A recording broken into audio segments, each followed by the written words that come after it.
All right. Get ready, folks, because we are diving deep into, well, deep exits. We've got this awesome guide here by a Zant profit strategist, and let me tell you, it's called Scaling Smart and Selling High for a reason. It's a good one. Yeah, and it doesn't matter if you're running a business worth millions or just starting to dream big, this guide is packed with wisdom, and we're here to, dig out those golden nuggets that you can actually use. Yeah.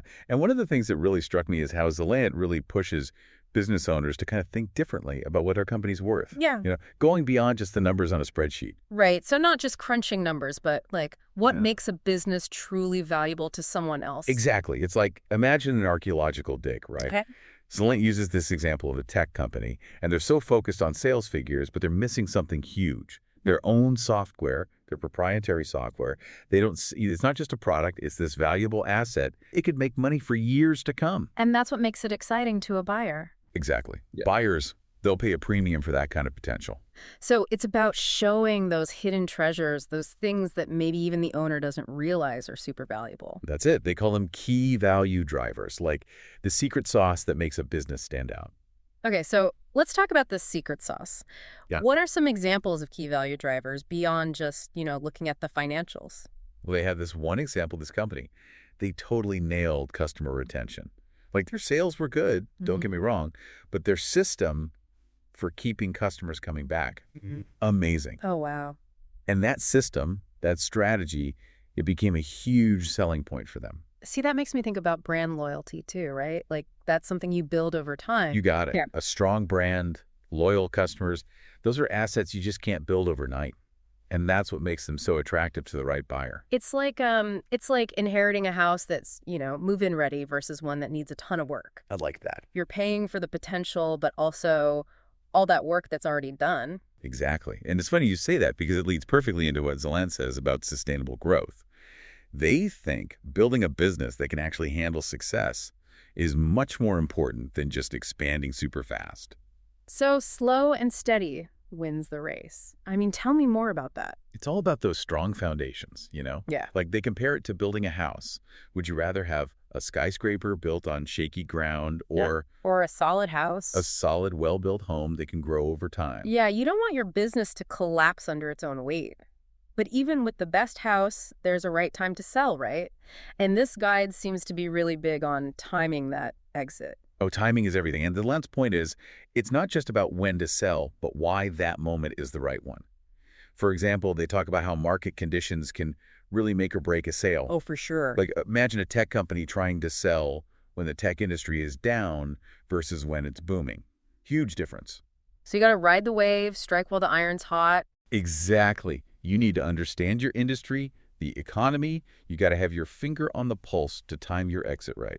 This is making me think, have you ever thought about selling your business? And when would it feel like the why is just as important as the when?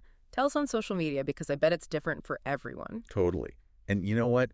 There's something else about selling that most people don't think about, and that it's too late. What's that? What happens after the sale? Ooh, that's a good one. What do you do after you sell your business? I've always wondered that. That's where Zalant's advice on post-exit planning comes in. It's so easy to get caught up in the excitement of the sale, but what happens when the ink dries? Yeah, what then? It's like that feeling after a huge party. The cleanup is just as important as the planning, but way less fun. So true. And it's not just about the money either, though obviously that matters. It's about, what are you going to do with your time, with all that energy? Selling a business, it changes your life. You got to be ready for that. It's like graduating, right? You work so hard to get to this point, and then it's like, now what? Which can be exciting and scary all at the same time. Exactly. Zalant's big thing is have a plan, not just for your money, but for your life. What does your next chapter look like? This guide has really got me thinking long-term. We've got to understand a business's real worth, what makes it special, and build something that lasts. Plus, we're strategizing about the exit before we even begin. That's some next-level stuff. It really is all about aligning your business and your goals. That's powerful stuff. But okay, let's get back to the guide, especially those practical tips for prepping for that exit. Zalant gets into the weeds, Yeah, let's get into it. What do they actually recommend doing? What can someone listening do today to get ready to sell their business down the line? Due diligence, that's huge. And not just for the buyer, for you as the seller too. So Land says you've really got to get your house in order before you even think about those potential buyers. So like giving your business a full checkup, making sure everything looks good for when the buyers come knocking. Exactly. They even say to do what they call, get this, internal due diligence. Basically, going through your finances super carefully, making sure your legal stuff is all good, even figuring out how efficient your operations are. No surprises later on, right? Exactly. Imagine something popping up during negotiations that could tank the whole deal. No one wants that. For sure. Speaking of which, Zalando has some super interesting tactics for, navigating the negotiation stage. That's where it gets tricky. Yeah, negotiating the sale of your business, it's not like haggling over a price at a flea market. The stakes are way higher. Absolutely. This is everything you've built. Yeah. Zalando talks a lot about communication, knowing what your leverage is, and even being ready to walk away if the deal isn't right. Walk away. That's ballsy. Right. Know your worth. They even suggest getting professional negotiators on board, someone who can be objective and fight for you. Like having someone in your corner. Exactly. Especially if you're not comfortable with that whole back and forth.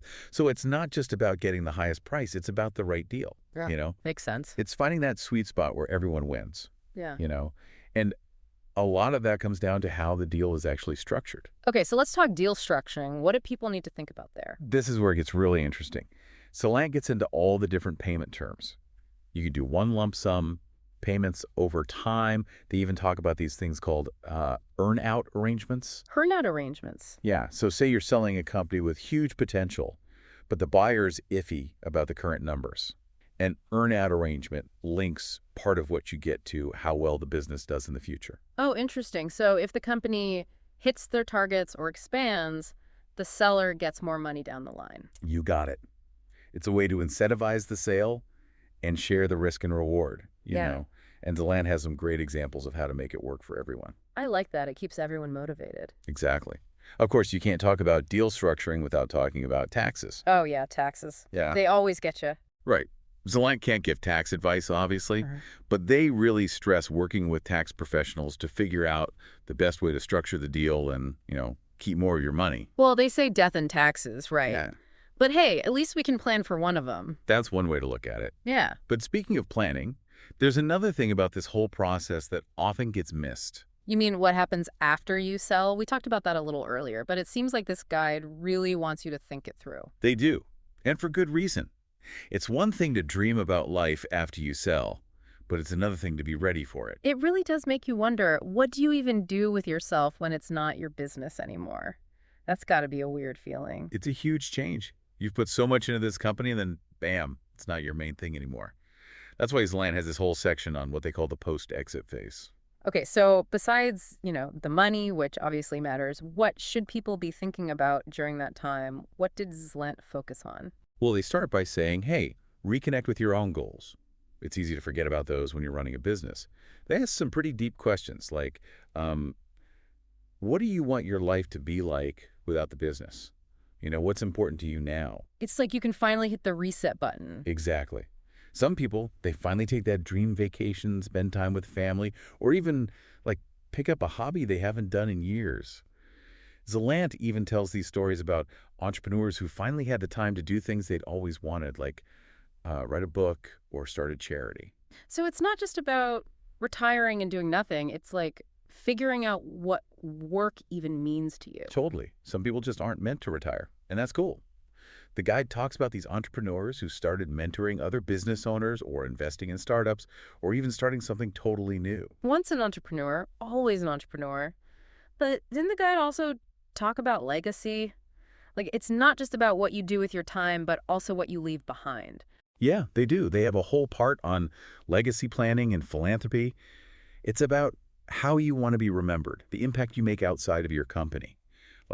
Some people set up trusts for their family or give back to their community or support causes they believe in. Leaving your mark on the world, right? Exactly. And, that brings us to what I think is a really powerful takeaway from this guide. Remember how Zalando is all about making your business attractive to the perfect buyer. Yeah, making it irresistible. Right.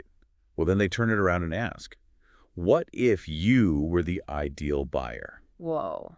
Okay, that's a great question. What does that even mean to be the ideal buyer of your own business? It's about looking at your business like you're seeing it for the first time. Would you invest in it, knowing everything you know now? Would you do things differently? What would you change to make sure it's successful? That is such a thought-provoking question. It's like taking everything we've talked about today and like turning it inward, using it to look at our own businesses in a new way. It's a powerful thing to do. Whether you're thinking about selling or just want to build a business that will last, you're aligning your vision for the future with, like, the reality of the market. That's something every entrepreneur can use. Totally. This deep dive has been amazing. We talked about so much, finding those hidden gems that create value, how to prepare your business, how to structure a deal, and of course, what to do once you've sold. And the best part is, this is just the start. Take those things that really hit home for you and see how they fit your situation. Whether you're just beginning or you've been doing this for years, there's always more to learn. That's what I love about these deep dives. It's not about giving you all the answers, but about getting you to ask the right questions, coming up with new ideas, and thinking about your business in a new way. See you next time.